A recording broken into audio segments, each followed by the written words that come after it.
Hi, so today I'm here with Mirgahney Mohamed, a final year PhD student in the Foundational AI CDT at UCL. Welcome, Mirgahney. Welcome. Yeah, nice to be here. Nice. Thanks for coming on. So, at a high level, can you give us a picture of what your PhD research has been on? Okay, so yeah, as I love to say it, my PhD is about modeling how people dance in 3D. Yeah, so it's about understanding and modeling motion. It's divided into three aspects. One of them is modeling the motion, the other is reconstructing the motion, and the last part is generating the motion. Where basically the last part is you condition on some input, you generate new motion, and the second one, you basically want to reconstruct the 3D world or the 3D environment around you while also capturing the dynamics of the world. And the last one is understanding and modeling those motions. And you can see all three aspects basically are linked together. And to generate motion, you have to understand it, and also to reconstruct the motion, you have to be able to model it accurately. I see. So, like in CGI scenes in movies, when the actors have sort of little points on each of their joints to measure how fast they're going, is it connected to that at all? Yeah, it is connected to that.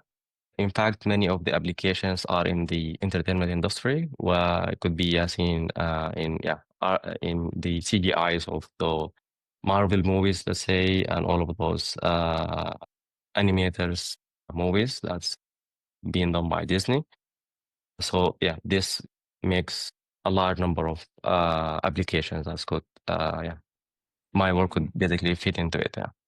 Okay, nice. And I suppose those actors, they're performing the motion and then that's being recorded, whereas you're doing an additional step of actually generating plausible motion. Yes, exactly. Yeah. So yeah. Previously, what had been done is the actors doing the motion, and then the animators take those motion or capture those motion, and then make the 3D figures as do the motion, or modify the motion by adding the CGIs. But in my case, yeah, moving one step forward is you could ask the model to generate a specific type of motion, and then the model gives you the motion directly, and then you start directly from that, and then modify the motion as you like.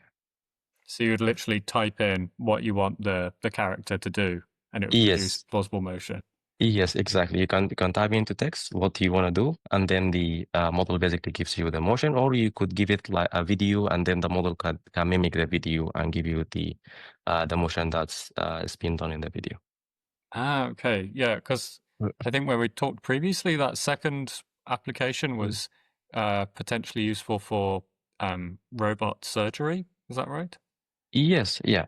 So the second application, imagine that, let's say you entered, probably, in the future, you entered, a clinic, and then you needed like a small surgery, and the robot basically can operate the surgery. So the robot gets a video of the surgery as input, and then from this video, it mimics the motion of the doctor inside the video, and then operate basically or run the operation.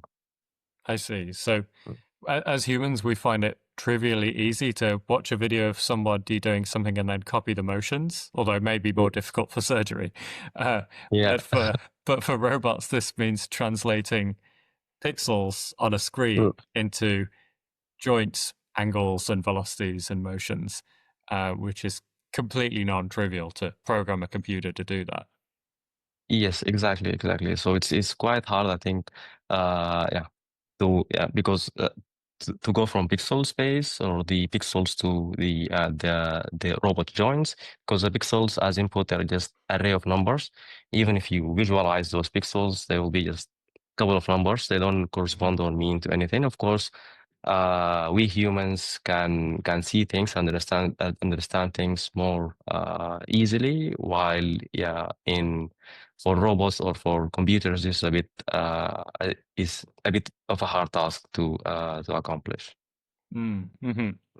So we'll dig into some of your research in a bit, but just to get a sense of what you've been up to in your PhD, could you tell us about the internship you did at Google DeepMind? Oh yeah, so at DeepMind, I did an internship with the 4D scenes team with the Foundational AI Research Unit. And I was in their headquarters at London. And in that team, we were working on also a 4D reconstruction project. So in that project, we were trying to reconstruct a scene from a video. So you have a video as input, and then you want to reconstruct the scene. And the scene, of course, also involves some motion. So some parts could be moving, or the camera itself could be moving as well. And to do that, we used a framework called Gaussian splatting. I'll start by explaining what Gaussian splatting is. So Gaussian splatting is a way of rendering. So it's a way of modeling the 3D environment, and then you render images from it. So for a Gaussian splatting to work, you have as input, imagine that you have a scene in the middle or a 3D object in the middle, and then you have images from around the object. And then given those images, you try to model them. You try to model the 3D object as Gaussians in the middle. So you place some Gaussians, and each Gaussian could be modeled like a small sphere. And then you modify the location of the Gaussians and the color of the Gaussians, so that when you mix the color together and then see them from this angle, let's say this is the first image, it gives you the view that you have in the input, and then adding all those views together, you get the 3D object.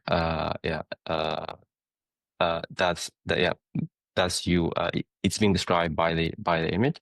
And one of the applications of Gaussian splatting, of course, is you only have as input very handful images, but you can render from a different view that's not being seen in the training data or in the input data set. And the other thing is the Gaussian splatting gives you very high quality images with a very fast rendering. So you don't have to wait for a really long time to get very detailed or very high quality image compared to the previous work. So am I right to think, like, imagine I have this mug and then I've taken lots of pictures from different angles of the mug, and then I'd like to be able to construct from those pictures a 3D model of the mug in the computer, so that I can then virtually look at the mug from lots of different angles, and the computer will be able to render those pictures. Even though a picture has never been taken from this angle, I can now view the mug, the virtual mug, from that angle. Yes, exactly. Okay. And then the model itself in the computer is made up of these Gaussian splats, which could I think of those as like blobs of color or blobs of something? Yeah, definitely. You're right. Yeah, you can see them as blobs of color.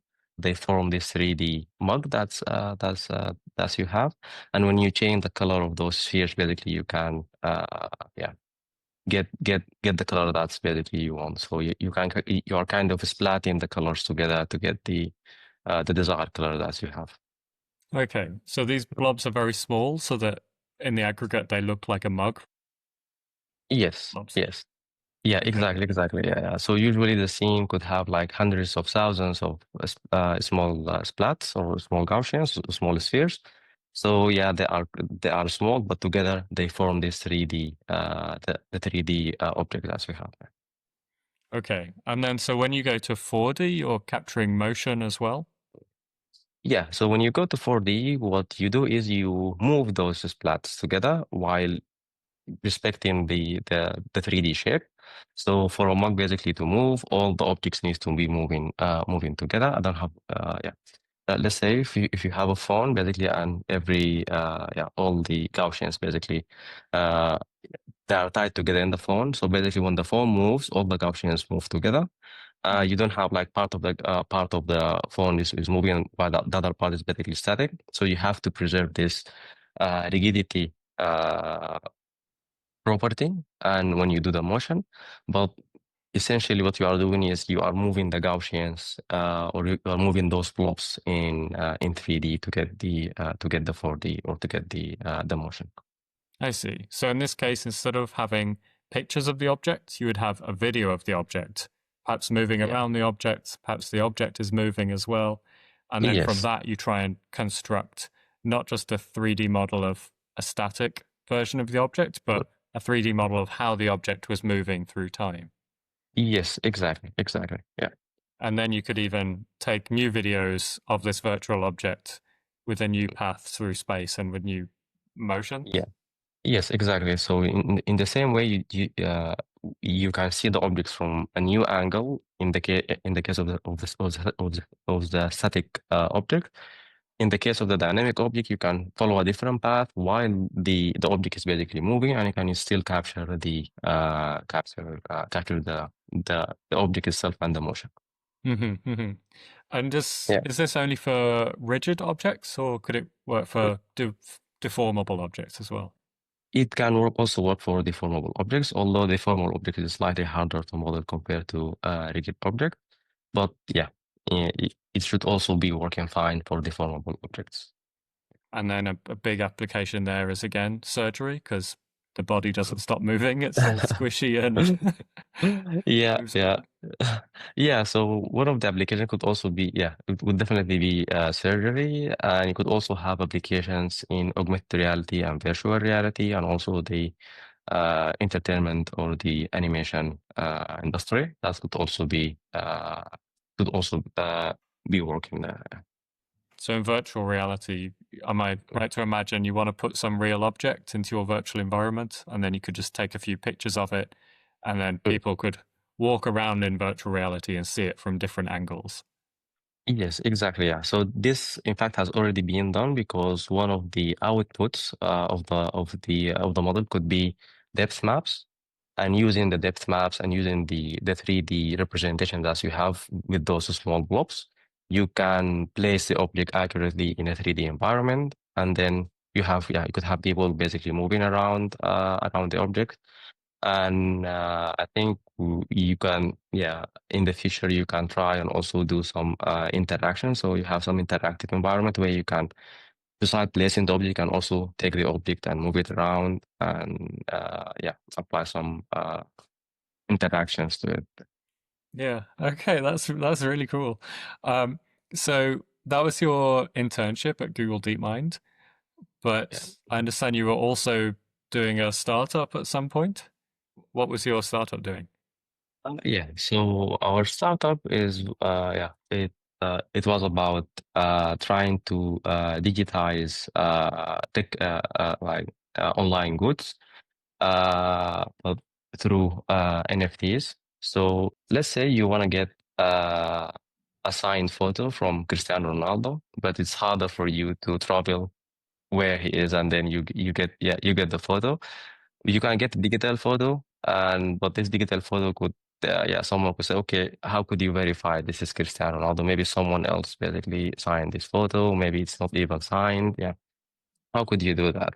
So the idea is we have a platform that links celebrities and links users, where the users request from celebrities those signatures basically on the digital goods, and then we embed NFTs. So the NFTs are a blockchain technology that give you a certificate, and this signature or this modification to the image as you have is recorded and is verifiable, and then you basically have the the image or the signed image at the end, and by this way you can have a proof this image or this signature is actually coming from the celebrity that you want. So the customer provides the picture they want signed, the celebrity provides the signature, and then you knit them together using some cryptographic techniques that proves that the signature did in fact come from the celebrity they wanted. Yes, exactly, yeah. So it was mainly driven by our I think it was mainly driven by our need that we want a signature from Cristiano Ronaldo or Messi. That's how things how it was started actually. Yeah. So you would be the first customer? Yes, definitely will be the first customer. Yeah. I still imagine that when we first had the idea that we were kind of playing a video game and kind of discussing with each other. And it's like, okay, it's gonna be really nice if you can get like a photo from Cristiano Ronaldo, and then, okay, then the question arises, okay, how would you verify the photo? How could you make it? And then the ideas start coming along. Okay, we can use those blockchain technologies to verify that and make sure that this is the authentic or the legit image. Nice. Okay, that sounds fun. Yeah. Okay, so let's go on to talking about one of your works that's really interesting. Yeah. So this is what's the title of this work? So the title is Recurrent Diffusion Models for Human Motion Generation. And it's a preprint at the moment? Or? Yes, it's currently a preprint, and yeah, we will submit it soon to a conference, and hopefully, yeah, everything goes smoothly. Okay, fingers crossed. So Yeah. can you give us a description of what's going on in this paper? Yeah, sure. Okay, so the task that we are trying to tackle is text to motion generation. So you have as input a prompt. The prompt describe a motion, and then as output you have a human making the motion. Or to be more accurate, as output you have like a sequence of body angles, and then through a rendering software you can transfer those to be a human doing the motion that you described. So, sorry to jump in. So Yeah, every no time worries. step you have the position and the velocity and the angles of all the different joints. And the Yes. model's job is to try and translate this text instruction into those positions of all the joints. And then Yes, some exactly. rendering software produces a video of what that would actually look like. Yes, exactly. Yeah, yeah. Okay, nice. Yeah. And the prompt could be very detailed, could also be very generic. So it could be something like, okay, dance, yeah, a person dancing salsa. It could be a person going to the left 4 steps and then going forward 3 steps and then lie down in the ground.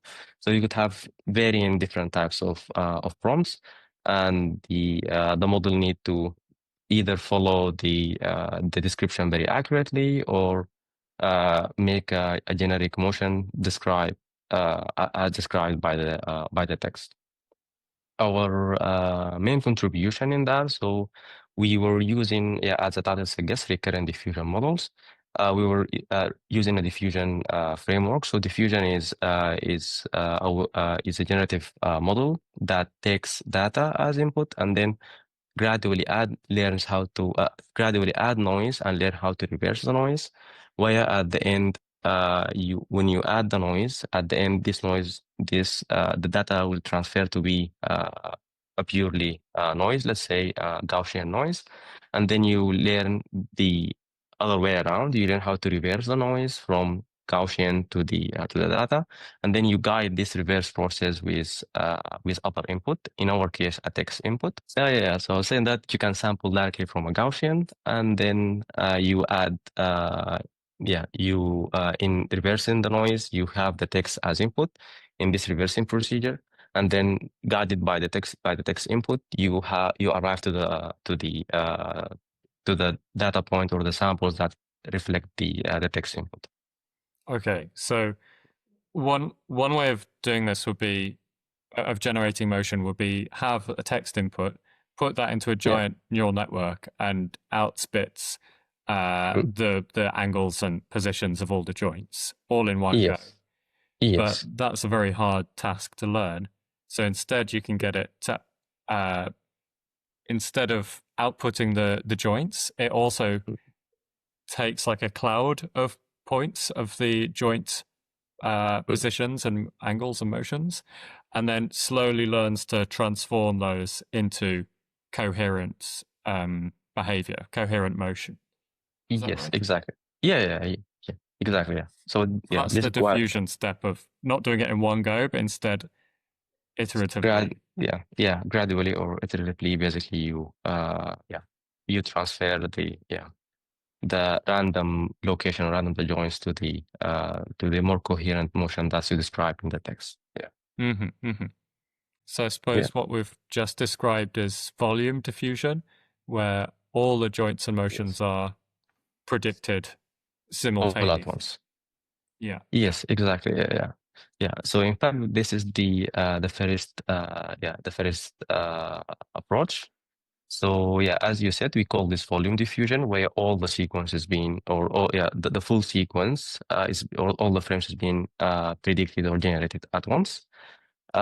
You can directly spot that there is a problem with that, especially if the sequence is really large. It is quite costly to generate the whole thing all at once. And the other thing, the model doesn't cannot. It's always limited by the maximum number of sequences being trained on. It cannot roll forever. So some of the ways to fix that is basically to have these autoregressive diffusion models where you condition on the previously generated frames and then you generate the next frames. So in this case, you have the sequence as you have. You split the sequence into chunks of frames, and you generate the sequence chunk by chunk. So generate the first chunk, and then condition on the first chunk, you generate the second chunk, and condition on the second chunk, you generate the third chunk, and so on. This potentially you can unroll forever, so you can have you can generate more than the training limit that's you have. And yeah, so this was one of the ways to do that. And So I our should be thinking of a chunk is like 10 frames. yeah, you could think of a chunk as a 10 frames, so or 20 frames, depending on the setup that you basically have. Okay, so in In this autoregressive diffusion, the model takes in 10 frames worth of joint positions and motions, and then yes, predicts another 10 frames of joint positions and motions. And it again does yes, it by this diffusion process of starting out with noise and and diffusing then them to coherent yeah, motion. yeah, Okay, clearing the noise to get the motion. Yes, nice. Okay. yeah. So one of the issues you can see in that is, let's say you wanna generate, you wanna, it's you wanna if you wanna generate chunk number 5, you have to wait to all the chunks from 1 to 4 to be generated, and then you can generate chunk number 5. So this could take really long time to generate, and can get even longer by having very long sequence. So what we proposed is instead of having this snake-like generation, you have a recurrent generation where you instead of waiting for the previous frame to really for the previous chunks of frames to be fully generated, you can condition on the noisy input.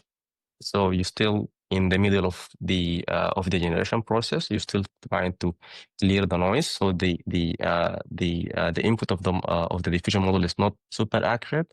But we said, okay, maybe we can use this information to speed up the generation process a bit.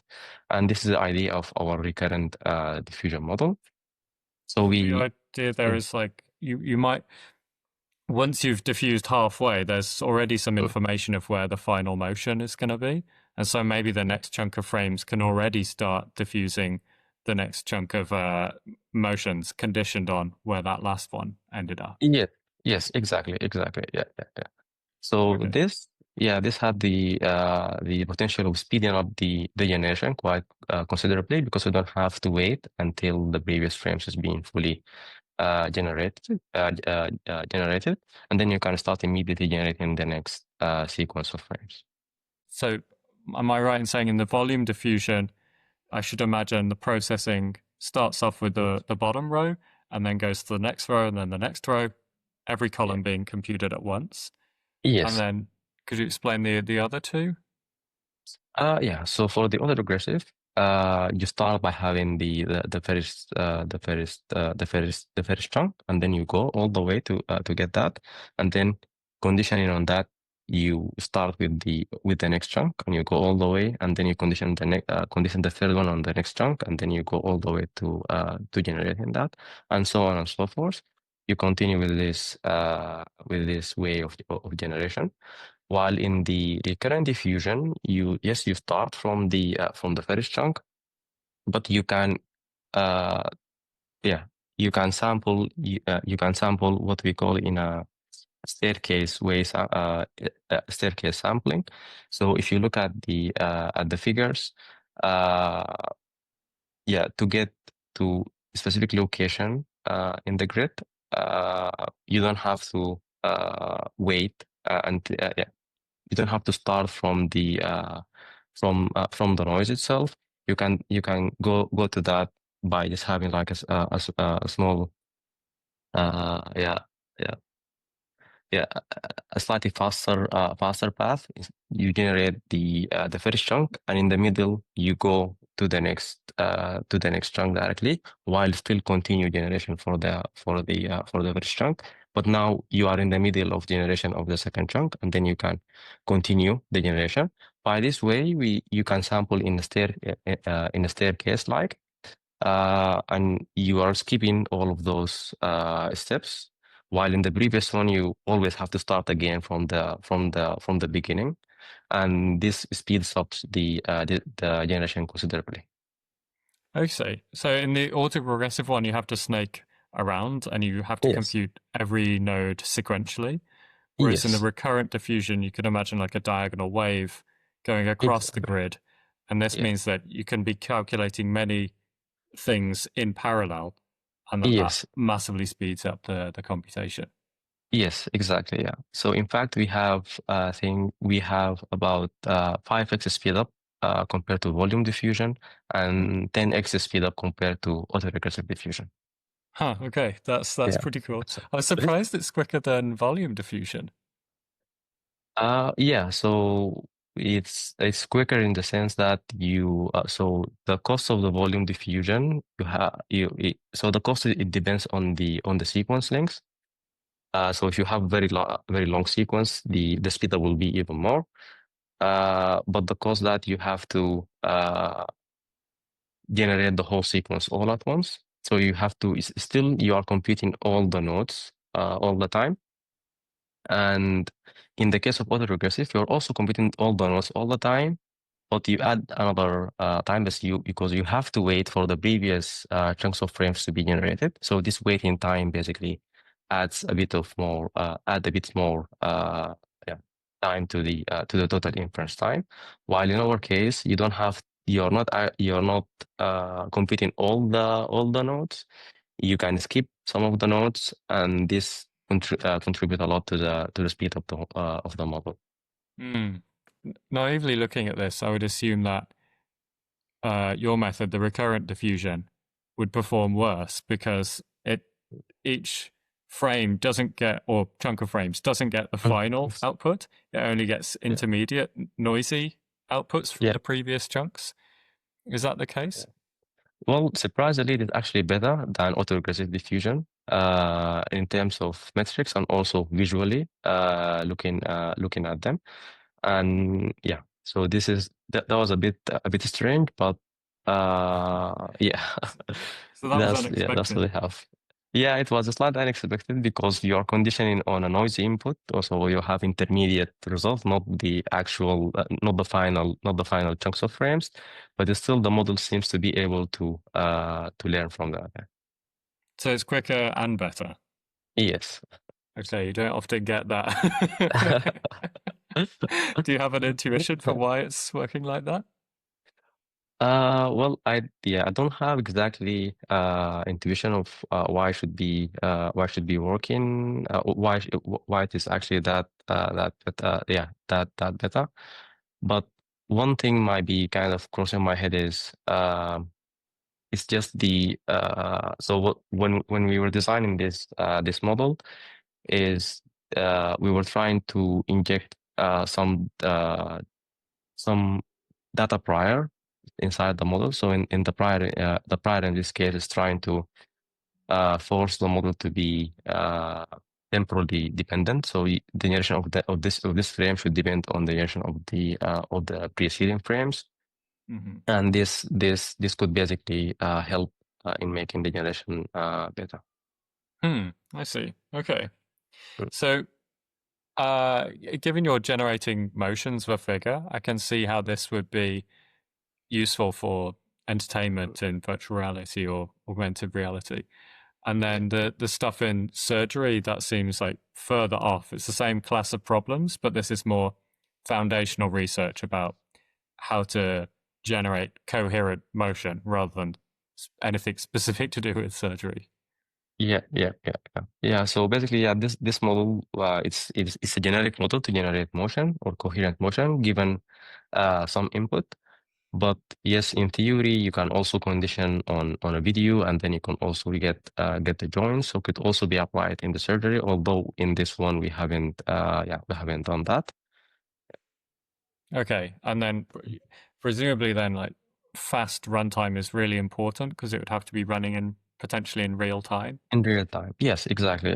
So in robotics, I think fast generation is quite important, and also having this like generating frames chunk by chunk. This is also better for robots because the robots they need to see the first chunk, execute the first chunk while they are doing the execution, wait for the next chunk to come. While in the case, let's say, of volume diffusion, you have to wait for a really long time to get all the chunks at once, and then you execute them, and then wait again to get the next operation or yeah. I see. Nice. Okay. So I mean, this is really cool work. I really enjoyed reading about it and chatting with you. Yeah. What are your Thanks a lot. Yeah. what are your plans after the PhD? Okay, so after the PhD, I would like to see those models basically being used all over the place. Yeah.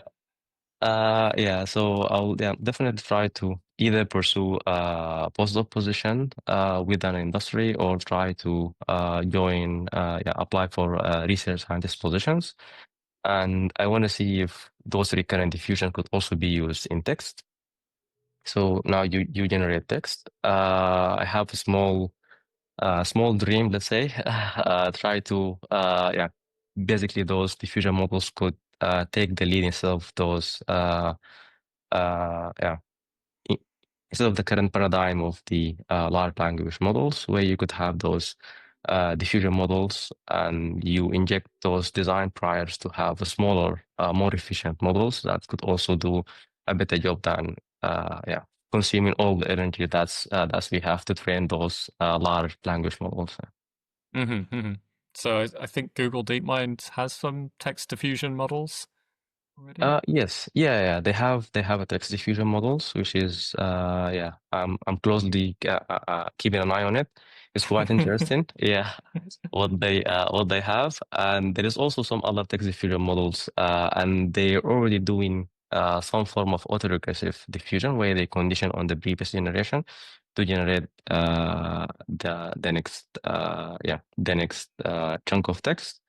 But I don't think I have seen any work that's uses a recurrent or recursive diffusion to do text generation. It will be quite interesting to see this work. And I think also beside text could also be used in videos. So it should be naturally applied to any temporal data. So I think text and videos those are the two So the two most cool, yeah. instead of generating human motion, you would generate a video. Yes, you can generate a video of the whole motion. Yeah. Okay, no, you just need 100,000 times as much computers. Yeah. Yeah. Yeah. Well, that's really cool. Thanks for taking the time to go through your research. Best of You're luck welcome. with defending and writing up and the steps after Thank the you. PhD. It's exciting. Thank you. Yeah, thank you. Thanks a lot. Yeah.